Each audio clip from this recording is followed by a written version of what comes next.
Deixa eu te fazer uma pergunta. O que é o Evangelho? O que é o verdadeiro Evangelho?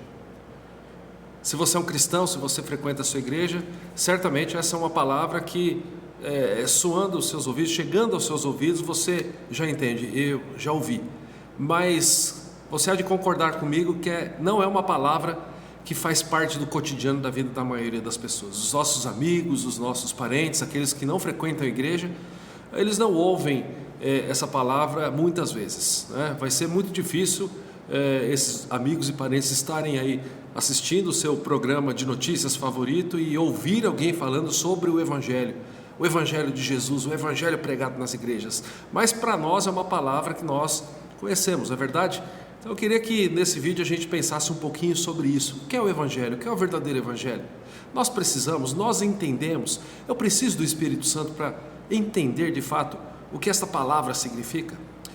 Eu sou o pastor Alexandre Idas, pastor da Igreja Presbiteriana do Brasil, atualmente na cidade de Botucatu, em São Paulo, e nesse canal aqui nós temos este intuito, de aprender um pouquinho mais sobre vida com Deus, espiritualidade, caminhada com Jesus Cristo, caminhada com o Espírito Santo, a necessidade que nós temos da rendição ao Espírito Santo na nossa vida, e é isso que nós vamos tratar.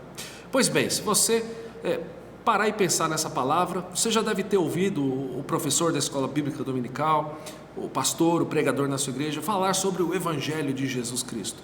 Você já deve também ter ouvido alguma definição, talvez você tenha aí definições de autores na teologia reformada que falam sobre, e provavelmente você já ouviu o significado. Essa palavra significa boa nova da salvação, a boa nova que o Evangelho, que a palavra nos traz. Pois é, muitas vezes a gente entende essa palavra Evangelho como a Bíblia, né?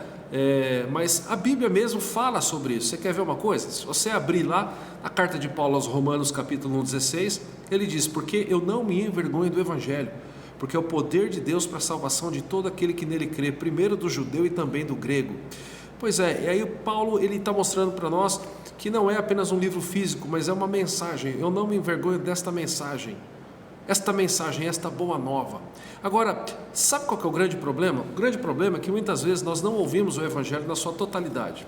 Há anos atrás, eu fui apresentado ao livro do pastor David Nicholas, foi pastor de uma igreja nos Estados Unidos, lá na Flórida, em Boca Raton, e ele escreve este livro, O que Fizeram do Evangelho, porque ele relata ali a experiência que ele teve quando ele estava no período de férias. Ele estava ali gozando do seu período de férias e de repente ele teve a ideia de visitar algumas igrejas, né? E ele começou a ficar incomodado, e ele conta isso no livro, muito interessante, muito legal esse livro.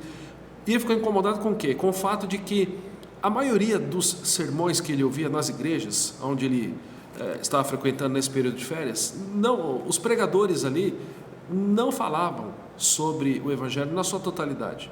Você já deve ter passado por uma experiência assim, né?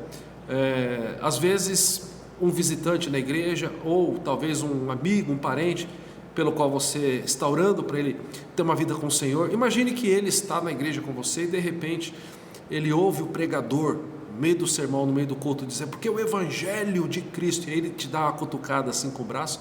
Você olha para ele e ele pergunta: o que é isso? O que significa essa palavra? Evangelho? É isso mesmo? É a Bíblia? E aí, imagine a situação e a frustração desse amigo se ele percebesse que, perguntando isso para nós que frequentamos igreja já há tanto tempo, nós não temos uma resposta, nós olhamos para ele com aquela cara de perdidos, né? Poxa, eu não sei, e aí? Pois é, será que é uma mensagem? Será que é a totalidade da Bíblia? O que é o Evangelho? E o pastor David Nicholas, ele disse que ele ficou tão incomodado com o fato de não perceber os elementos do Evangelho ali demonstrados nas pregações de uma forma clara, que ele chegou a encomendar uma pesquisa para um órgão de estudos lá nos Estados Unidos, e ele diz assim também que o resultado foi alarmante. Mais de 86% das igrejas não apresentavam ali, melhor dizendo, as igrejas não, né, os pregadores não apresentavam o Evangelho na sua totalidade. E ele ficou incomodado com isso. E ele diz em certo momento no livro que nem em ocasiões especiais, né, onde a igreja estava lotada de não cristãos, por exemplo, cultos de Natal e cultos de Páscoa, talvez as duas datas centrais mais importantes aí do cristianismo, o Evangelho ele não era demonstrado. E qual que é o problema de você não ter o entendimento do que é o Evangelho. Imagine que você chega para um amigo e diz assim: você precisa de Jesus. Ele vai responder: eu preciso dele por quê? Eu preciso dele para quê? Imagine que você pergunte também: não, você precisa ser salvo, né? Porque ele veio para salvar os pecadores. E aí este amigo pergunta para você mais uma vez: mas ser salvo de que pecado? Ser salvo do quê? Ah, porque o Evangelho é a boa nova da salvação, é a boa notícia, você precisa dessa boa notícia. E aí ele vai mais uma vez dizer para você: mas eu preciso dessa boa notícia? Eu tenho tantas boas notícias, olha para a minha vida, eu tenho saúde, eu tenho uma família bonita, eu tenho uma esposa que eu amo, meus filhos estão bem encaminhados, eu tenho a minha casa, o meu carro, as necessidades todas supridas, a minha geladeira está cheia de comida. Para que eu preciso de Jesus? E se a gente não entende o Evangelho, meus irmãos, a gente vai ficar um tanto que perdido para responder isso. Pois é, eu mencionei aqui o texto de Paulo aos Romanos, mas eu queria ler um outro texto, que talvez ali Paulo explica e exemplifica melhor que o Evangelho, e esse texto está na primeira carta que Paulo escreve aos Coríntios, capítulo 15, eu vou ler aqui na minha Bíblia, versos 1 a 4, 1 aos Coríntios 15, 1 a 4. Irmãos, quero lembrar-lhes o Evangelho que lhes preguei. Olha lá, eu quero lembrar a vocês o Evangelho que preguei, o qual vocês receberam e no qual estão firmes. Por meio deste Evangelho vocês são salvos, desde que se apeguem firmemente à palavra que lhes preguei. Caso contrário, vocês terão crido em vão. E ele continua no verso 3. Pois o que primeiramente lhes transmiti foi o que recebi, 2 pontos, que Cristo morreu pelos nossos pecados, segundo as Escrituras, foi sepultado e ressuscitou no terceiro dia, segundo as Escrituras, e apareceu a Pedro e depois aos 12. Então olha só que coisa legal, aqui Paulo está dizendo, vocês precisam do Evangelho que eu preguei, da mensagem que eu entreguei a vocês, que Cristo morreu pelos nossos pecados, que foi sepultado e ao terceiro dia ele ressuscitou. Pois é, o David Nicholas, no seu livro, ele também apresenta uma maneira de você entender o Evangelho que vai fazer com que você tenha um conhecimento mais amplo acerca desta boa notícia. Por que é boa notícia? Porque ela carrega uma má notícia com ela. E aí, no livro, o David Nicholas, ele escreve, eu não vou desenhar aqui, mas imagine uma escada. E na escada você tem aí 7 degraus, e o David Nicholas, ele dizia, os primeiros 3 degraus do Evangelho, eles trazem a má notícia.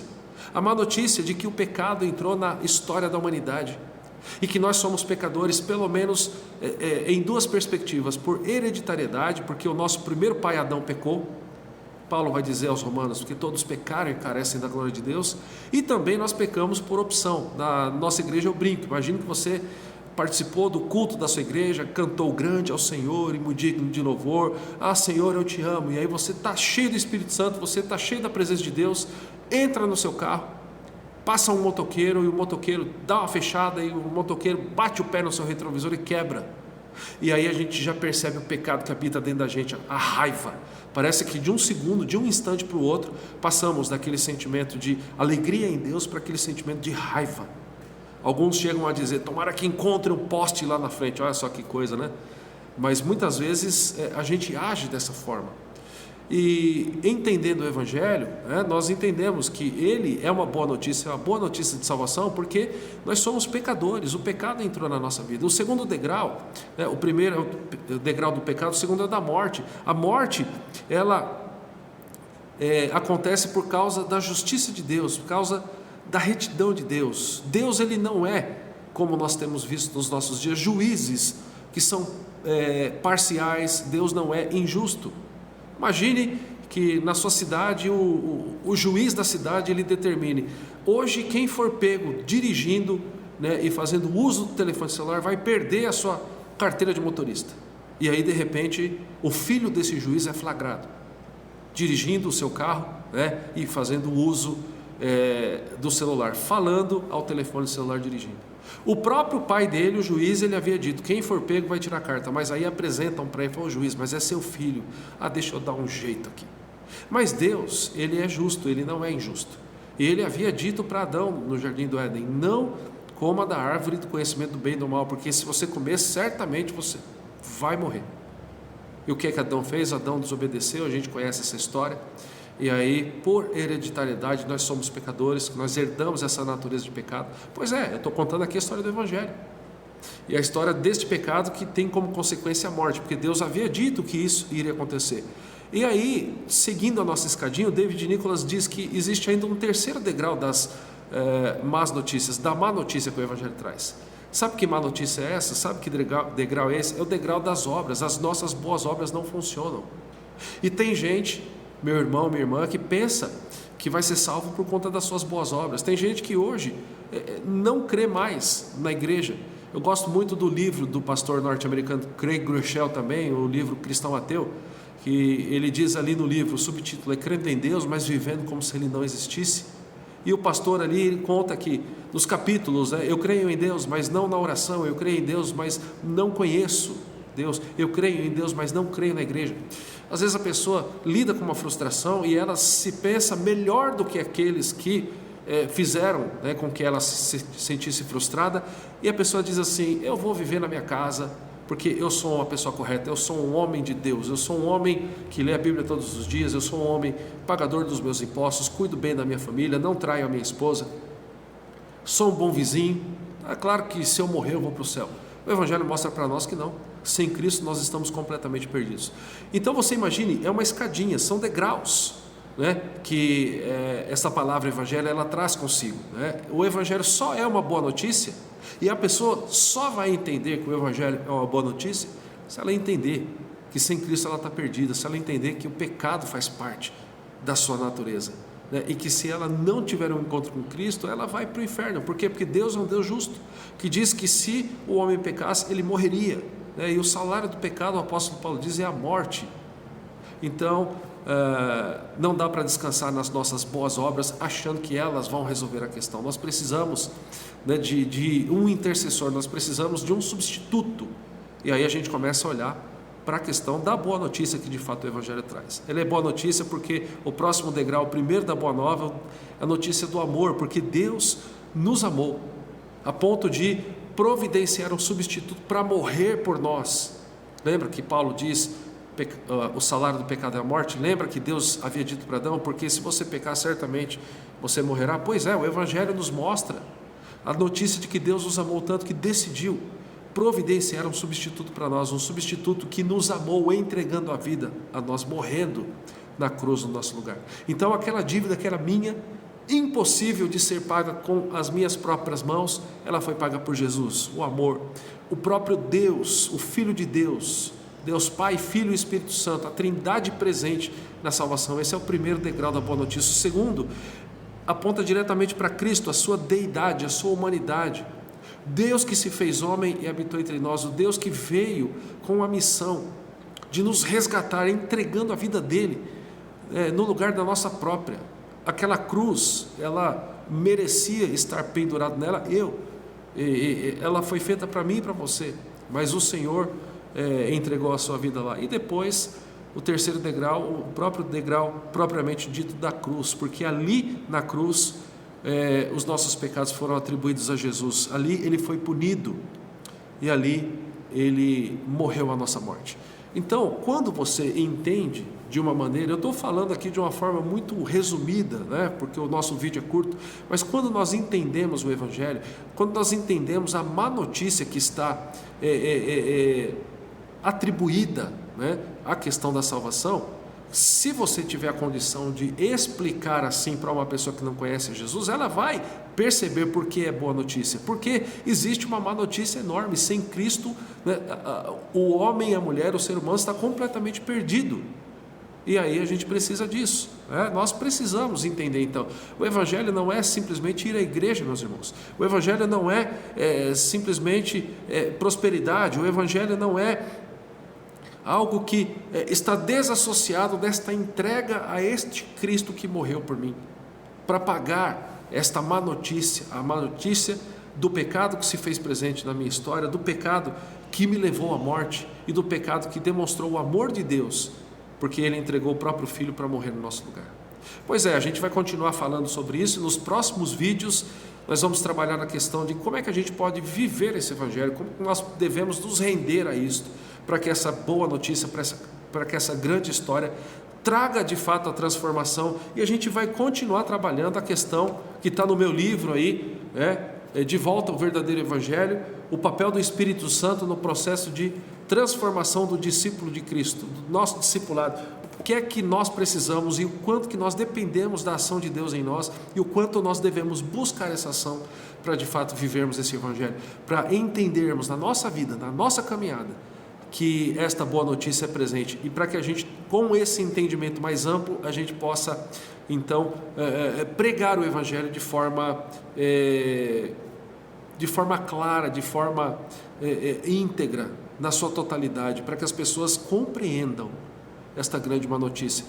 Eu quero encerrar dizendo para você que muito provavelmente nós temos aí muitos amigos, muitos parentes que ainda não buscam a Deus porque não compreenderam esta má notícia. Eles acham que sendo boas pessoas, lembra lá do degrau da má notícia, o terceiro degrau, as boas obras não funcionam? Pois esses amigos queridos que nós temos, esses parentes, ainda não perceberam isso e por isso estão caminhando direto para o inferno. Que Deus nos dê sabedoria, que a gente possa buscar, que você nos acompanhe aqui, se inscreva nesse canal, se você ainda não é inscrito, ative o sininho aí para ser avisado dos novos vídeos e vamos trabalhar essa questão, né, de vida com Deus, de espiritualidade, né, de caminhada, de transformação, vida transformada, do Evangelho, como viver o Evangelho para a gente viver para a honra e glória do Senhor. Que Ele nos abençoe, que o Senhor guarde e abençoe a você, a sua casa, a sua família e a igreja do Senhor.